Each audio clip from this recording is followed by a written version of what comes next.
The unraveling of Port Charles, a city on the brink of an orchestrated war. In the deceptively tranquil city of Port Charles, a sinister undercurrent is beginning to surface, threatening to pull its most prominent families into a maelstrom of chaos, betrayal, and meticulously planned destruction. Spoilers for Tuesday, July 1st, reveal that what appears to be a series of isolated crises is, in fact, the coordinated opening salvo in a war that has been brewing in the shadows. A sacred family event, the baptism of baby Daisy, is being twisted into a horrifying battleground, and the lives of everyone connected to the Corinthos and Davis legacies are now in the crosshairs. As paranoia takes root and alliances fracture, a chilling truth begins to emerge. The greatest danger may not be from an outside enemy, but from a traitor lurking within. Part 1. The agony of a mother's fear and a protector's impossible choice. The emotional tension that has been simmering just beneath the surface of Port Charles' life is set to boil over, beginning with a painful and pivotal decision made by Brennan. His choice to establish firm, unyielding boundaries with Jocelyn comes at the worst possible moment for her. For weeks, Jocelyn has been a lone voice crying out in the wilderness, her anxieties dismissed as the overwrought fears of a protective mother.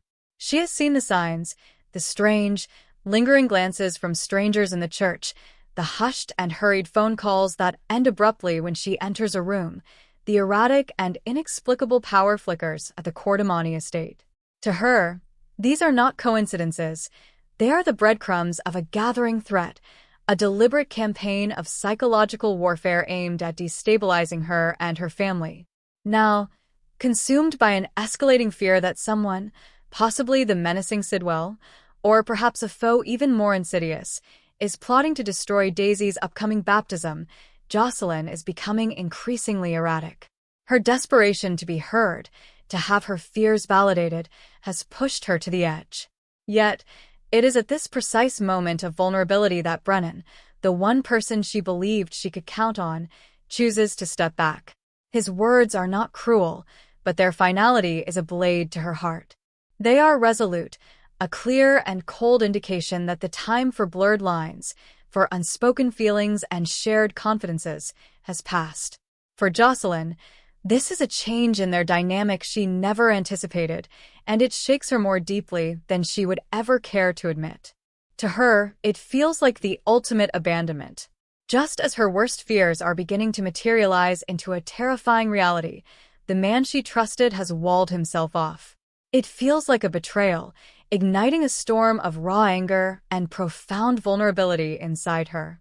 However, underneath Brennan's stoic demeanor lies an unspoken acknowledgement that is far more complex than a simple withdrawal. Coming from the clandestine intelligence world, Brennan recognizes the patterns of a coordinated operation. He knows Jocelyn isn't delusional, she is on edge precisely because the danger is real. He has seen enough in his past to recognize the signs of a deliberate plot designed to sow chaos. But his training also tells him that Jocelyn's heightened emotional state, her refusal to sleep, and her growing obsession with hidden cameras and coded messages make her a liability. Her intense warnings have begun to erode the confidence of those around her, making them question her judgment and dismiss the very real threat she has uncovered. This new boundary Brennan places between them is not born from a lack of care, but from a desperate, calculated need to protect her.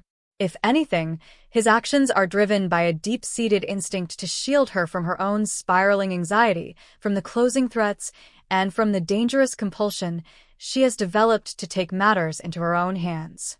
He believes that only by stepping back, by creating a professional distance, can he focus on the unfolding threat without her spiraling further out of control. But in pushing Jocelyn away to protect her, he may have inadvertently opened the door for her to act alone. This shift between them now symbolizes more than just a personal divide. It reflects the broader, darker undercurrent threatening the lives of everyone connected to Daisy. Brennan's gambit is a dangerous one. The coming days will determine whether his decision serves as a line of defense, or if it will be remembered as the final, fatal mistake in a collapsing chain of trust, leaving Jocelyn and Daisy exposed at the heart of the storm. Part 2. A calculated vendetta and the powerlessness of law. While Jocelyn battles her own isolation, another matriarch is stepping into the lion's den. Alexis Davis's unexpected visit to Jen Sidwell is not an act of diplomacy, but one of pure, maternal desperation. The world around her is unraveling, and the tangled chaos that threatens her family has finally reached a boiling point. She arrives at his door not as the polished, formidable lawyer she is known to be, armed with legal arguments and precedent, but as a woman grasping for any thread of control in a situation that is slipping fast beyond reason. Standing in her way is Jen Sidwell, a man cloaked in calculated menace. He welcomes her with a knowing, chilling smile, as if her arrival was not just expected, but predicted long ago. He sees her visit not as a threat, but as a piece of a larger narrative he is carefully crafting. The way he measures every word, every breath, suggests he has long anticipated this very confrontation. When Alexis, her voice trembling with a mixture of fear and fury, demands to know if her daughter Christina has been placed in harm's way, Sidwell offers no denials. Instead, he dances around her questions with a practiced, cruel indifference, speaking in riddles and half-truths that only deepen her dread. This is no ordinary game of intimidation. This is a warning disguised as civility, a terrifying demonstration of just how powerless Alexis has become in this unfolding nightmare. While she fights with logic and law, Sidwell operates in the shadows, a realm where laws can be bent and logic is irrelevant. He hints at a coming reckoning, a seismic shift that will render Port Charles unrecognizable by the time it arrives. And central to that chaos, he implies, will be Christina. She isn't just a target. She is a symbol of everything Alexis has failed to protect, a pressure point he intends to exploit fully. As Alexis presses him, she notices his tone sharpen ever so slightly, revealing glimpses of the volcanic fury bubbling just beneath his cool, composed exterior. He speaks of Christina with the dispassionate curiosity of a man assessing a piece of leverage, a pawn in a much larger game. When he references Daisy's upcoming baptism, the public gathering of Corinthos allies, the inevitable press attention, the symbolic weight of the event, Alexis's blood runs cold. The implication is terrifyingly clear. Something irreversible is going to happen there, something designed to tear her family apart for good. The deeper she digs, the more certain she becomes that Sidwell is not merely toying with Christina's life. He is constructing an elaborate scenario where her downfall will serve a larger, more sinister purpose, a public message, a brutal warning, a personal vendetta etched in destruction. All Alexis can do in that moment is plead, not for mercy, but for time. Time to figure out how to stop the storm forming just beneath the surface of every carefully chosen word Sidwell speaks. She leaves his presence a changed woman, her hands shaking not from rage, but from absolute helplessness. She now carries the terrible truth that, despite all her strength, connections, and wisdom, she is outmatched by a man who has already set the pieces in motion. The countdown to catastrophe has begun, and with Christina in the crosshairs, Alexis is no longer fighting for justice. She is fighting against inevitability. Part 3. The Inside Threat and a Conspiracy Revealed. Molly's fleeting sense of relief upon hearing from Cody is instantly drowned by the cold, hard realization that everything is unraveling far faster and more dangerously than she had feared. Cody's quiet, deliberate words echo in her mind, not because of what he said, but because of what they implied.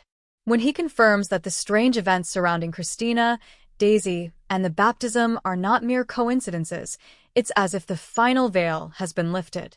What had seemed like paranoia or maternal anxiety is now revealed to be a map of orchestrated, insidious chaos. This isn't just another complication in the long, tangled string of Corinthos family drama.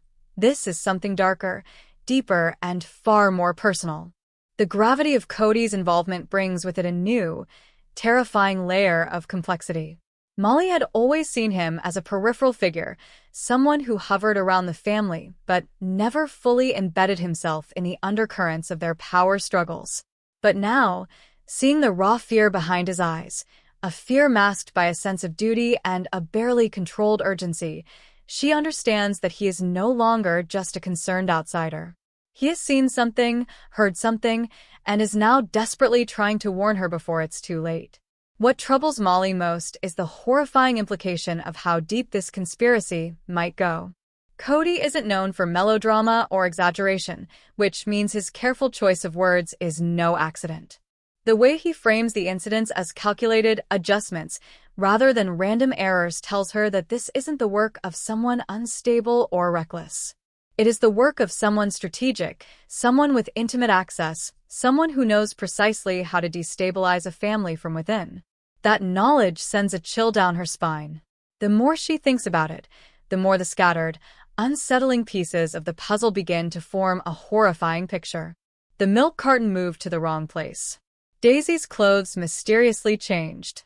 The baby's crib disturbed in the middle of the night. Sasha's increasing anxiety and Christina's sudden, uncharacteristic change in temperament. All these events, once dismissed, are now connected. And now Cody, a man who has always kept his distance, is standing before her, confirming that none of it was imagined. It's not just about Daisy anymore. It's about everyone. Someone is testing the limits of their security, probing for weak spots, and planting the seeds of doubt where there had once been unshakable trust. The baptism, once meant to be a celebration of new life, has become a magnet for dread. Every guest list change, every unexplained delay, every interaction is now loaded with unspoken tension. While Michael focuses on protecting Daisy, Sasha's unraveling mental state makes it impossible for anyone to feel safe. Molly knows what gaslighting looks like, and Sasha is a living, breathing testament to its cruel effectiveness. But if Sasha is a target, what does that mean for Christina? And if Christina is also a target, is this an attack against the entire Davis Corinthos line? Cody's warning wasn't just a whisper in the dark. It was a siren, and now Molly is the one who has heard its call. The weight of this knowledge is immense.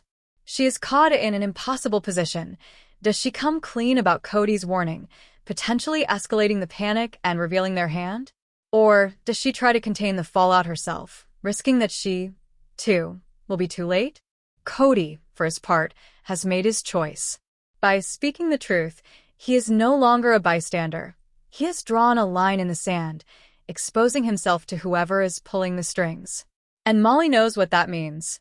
They are both in the crosshairs now. A war is brewing beneath the surface of Port Charles, and it is about to erupt. Thanks for watching this video. Please hit the subscribe button for more updated news.